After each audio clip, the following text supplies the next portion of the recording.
Democratic socialists at another of their conventions, they were told to make jazz hands instead of clapping, lest some delegate suffer sensory overload. And also, and I'm not joking, they were told not to be wearing, any aggressive scents. Please don't go into that space with anything that's like an aggressive scent, for instance, right? Because that's going to be difficult for people. Oh, for f***'s sake. This city-run grocery stores? No, I don't want that. I want a Democrat who reassures me if you like your Whole Foods, you can keep your Whole Foods.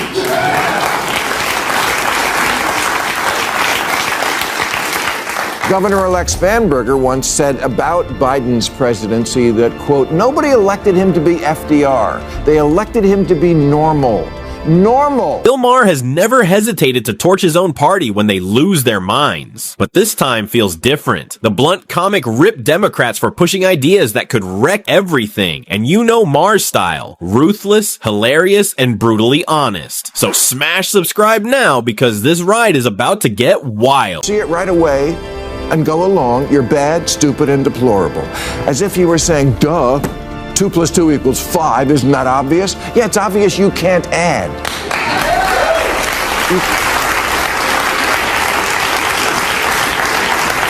You can't just say math is racist, queers for Palestine, looting is cool, healthy at any weight. If the men's football team played the women's team, it would be a tie. You can't just say Maher didn't hold back when he took aim at the woke ideology festering inside his own party. He made it clear that Democrats can't just say whatever sounds morally fashionable and expect applause without question. Those days are over. We live in an era where every claim is instantly dissected, fact-checked, and thrown into the public arena for scrutiny. People aren't passive anymore. They're skeptical, alert, and ready to challenge narratives that don't hold up. Maher's message was simple but brutal. You can't manufacture reality and expect voters to play along. You can't stretch the truth, ignore obvious contradictions, and assume everyone will nod obediently. Voters see the gaps, they hear the spin, and they're getting tired of it. According to Maher, pretending something is true doesn't make it true. It just makes you look disconnected. And when a party starts sounding detached from reality, it doesn't just lose credibility, it loses election. Democratic socialism is like a dating profile. Things look great until you meet up in the real world. For example, Bernie Sanders, his big thing was always bringing single-payer health care to our country of 340 million. But when liberal tie-dyed Vermont tried to do it for a population of 626,000, it collapsed like that poor in the Oval Office last week.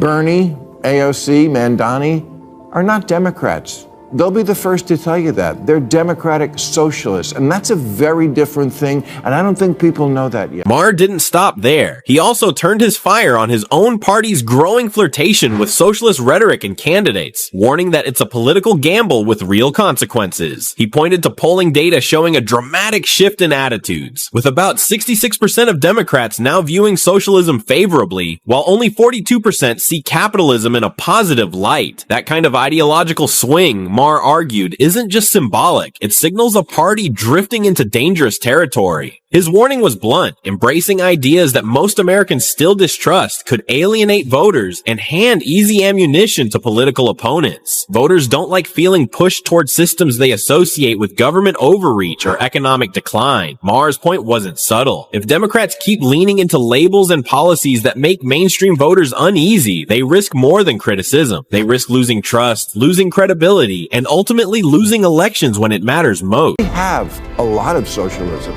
Social Security, Medicare, Medicaid, unemployment insurance, food stamps, veterans benefits, Pell Grants, COVID-era payments, farm subsidies, disability payments, Fannie Mae, Freddie Mac, corporate bailouts, and the jobs program that is building weapons the Pentagon doesn't even want. All that is socialism, much of it appropriate to soften the edges of capitalism, but the DSA are radicals about this concept, and radical economic policy is always ineluctably married to radical social policy. Their platform, for example, calls for completely open borders. They're for what Biden was doing, but more.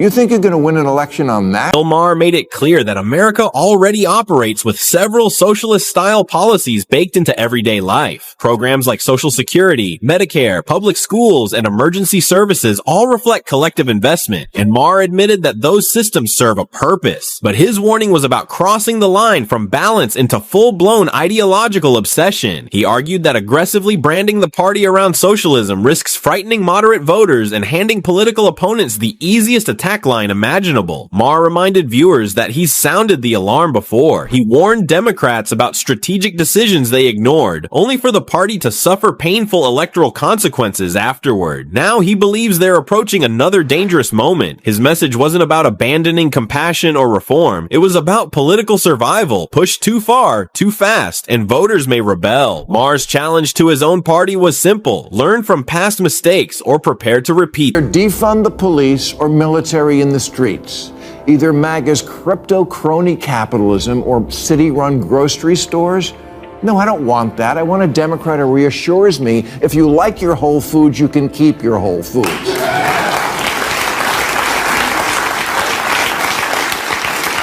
Governor-elect Spanberger once said about Biden's presidency that, quote, nobody elected him to be FDR. They elected him to be normal. Normal. You know, at this year's DSA convention, or as it's commonly known, Comic-Con,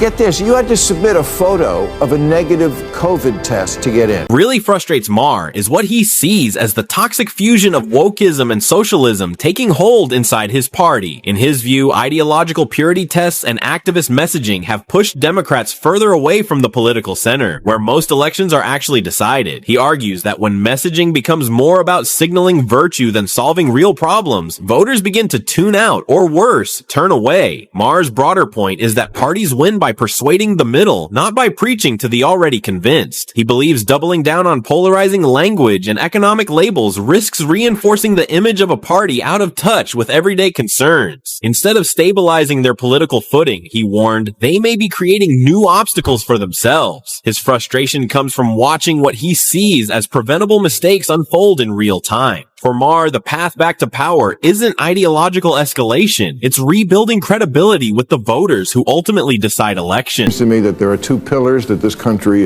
is founded on. One is democracy, and one is capitalism, free markets. And it seems like one party wants to get rid of one, and the other party wants to get rid of the other. Right? The Republicans are not that, democracy is just not number one on their list. It just isn't. It isn't. It's behind Christianity and a few other things. And the Democrats, I mean, I read these, 74% are for democratic socialism. Only 16% favor capitalism.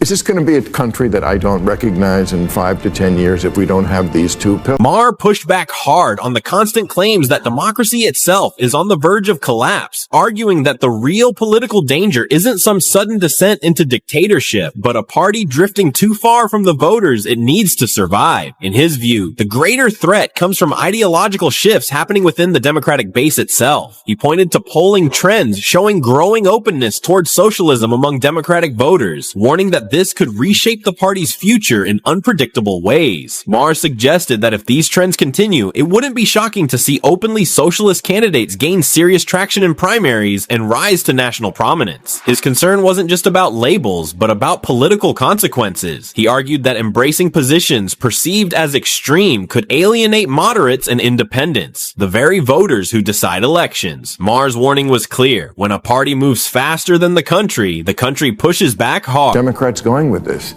If Mondami is the face of the Democrats on the East Coast and Katie Porter is the face on the West Coast, I don't know if that's great politically for that. Maher made it clear he doesn't see this ending well if Democrats keep drifting in that direction. His argument is rooted in political reality. Outside deep blue cities and activist circles, many Americans remain deeply skeptical of socialism as a governing philosophy. For millions of voters, capitalism, despite its flaws, still represents opportunity, upward mobility, and the ability to build something through hard work and initiative. It's a system people understand, even when they criticize it. Maher's concern is that embracing rhetoric perceived as anti-capitalist risks alienating the very voters Democrats need to win national elections. He believes most Americans don't want to dismantle the system. They want it improved, fixed, and made fairer. There's a difference between reform and replacement, and Maher warned that confusing the two could be politically disastrous. If Democrats appear determined to abandon what voters see as familiar and functional, they may find themselves losing more than arguments. They may lose power. Democratic socialists at another of their conventions,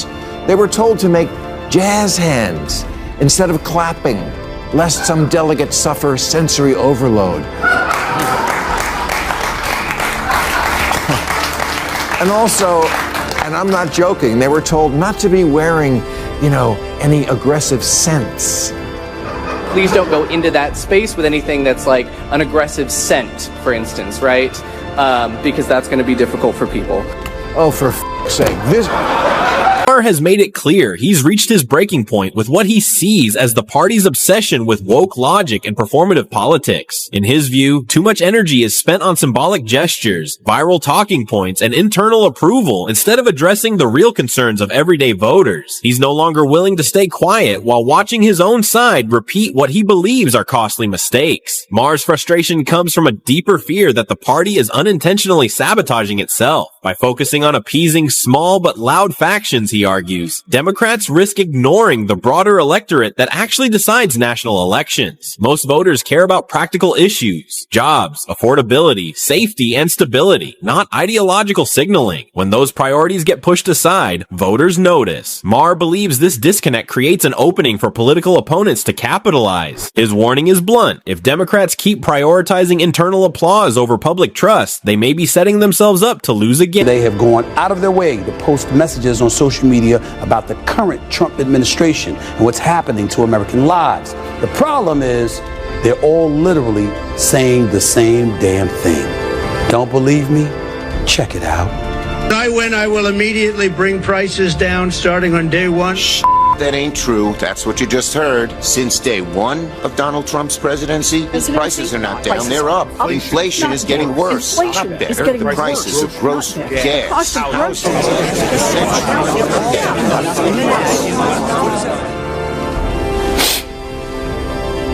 Now you see why Stephen A. Smith was in the polls as a presidential candidate? You see what I'm talking about?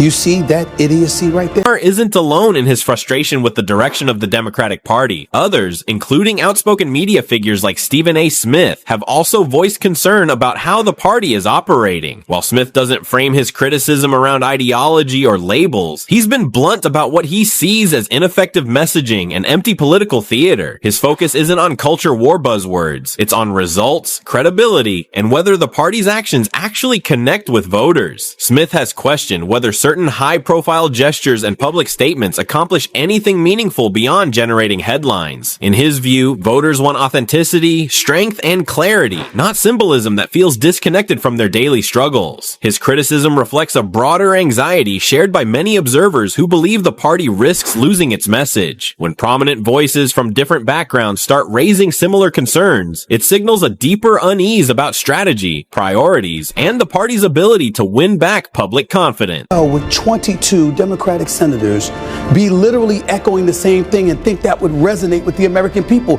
All it shows is that the same fabric of our democracy is unchanging in the eyes of some of these officials, and as a result, the constituency they represent, which is why Donald Trump is in office. What, do I have to come up to Capitol Hill and give you lessons? Seriously, you don't get it? All you did, Elizabeth Warren, Cory Booker, Chuck Schumer, Let's all get together. Let's put this in a prompter, and all together, albeit in separate rooms, we'll grab a microphone and say the same damn thing. And that's what's going to resonate with the American people.